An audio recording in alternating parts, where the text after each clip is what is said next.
Bago mapadpad si James Harden sa LA Clippers, nasa magandang posisyon ng koponan para mag-contend sa titulo. Training camp pa lang, maayos na ang team chemistry, competitive ang lineup, and finally, healthy si Kawhi at PG-13 at the start of the season.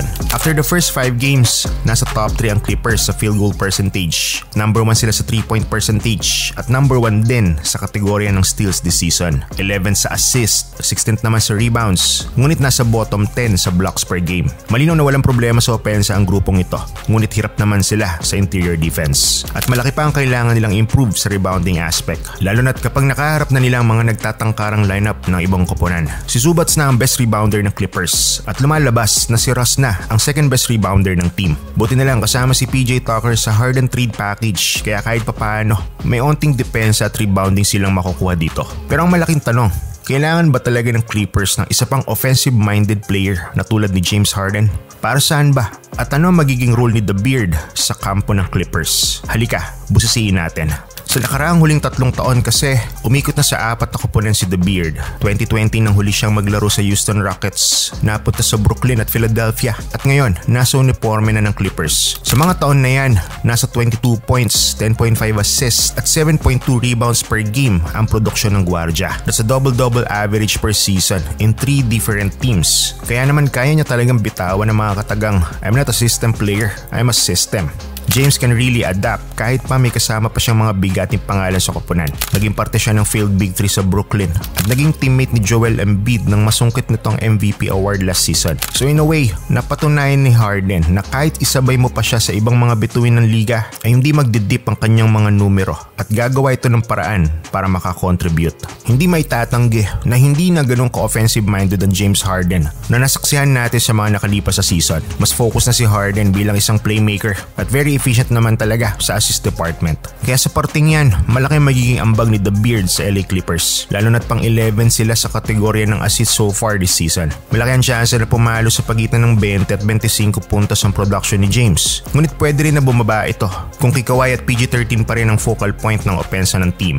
On average, kailangan ni Harden ng around 15 attempts per game para lang umiscore ng mga 20 pataas. At kung si Leonard at George ay kasalukuyang pumipirada ng 30 plus attempts per game, apektadong malaki ang shot attempts ni Westbrook, Bones Highland at Norman Powell. Kaya kailangan mamili ni Harden kung lulugar ba siya as a scorer o mas magiging epektibo siya as a playmaker for Kawhi and PG-13.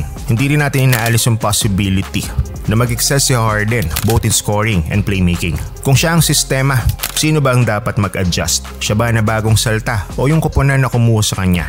Mahirap maging playmaker sa isang koponan na madalas nasa hero ball o ISO game. Sa talent level kasi ng 4 nilang bituin, walang duda na kaya nilang talunin ang kanilang defender sa one-on-one. Pero oras na magbintis, sino ang re-rebound?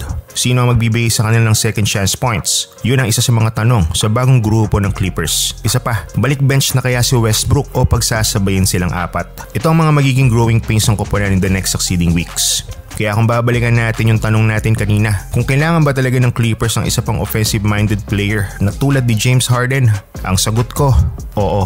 You cannot win a championship with purely offense with no defense. But you cannot also get there if you have injured superstar players. Ito ang kaso ng LA Clippers for the last 3 to 4 years. Nauuwi sa wala ang kanilang title run dahil sa mga previous injuries ni Kawhi at PG-13. So kung titignan, parang insurance si James Harden sa Clippers roster just in case sa dulo may ma-injured muli, isa man kay Kawhi o Paul George. Plan B kung baga. At least for the Clippers, may reserba na silang go-to guy na kaya ring bumitbit ng koponan. Mahirap manghula ng hinaharap, ngunit pag ganito, didepende ka talaga sa kasaysayan. At ang injury history ni Paul George at Kawhi Leonard ang maaaring isang rason kung bakit ikinasa ng Clippers ang trade para makuha si Harden. Maaga pa lamang, pumuposisyon na ang Clippers sa mga maaaring di magandang mangyari sa hinaharap. Pero kung umabot man sa point na walang ma-injured, malaking tulong pa rin si Harden sa load management para ma-preserve ang katawan ni Kawhi at PG-13 pagdating ng postseason.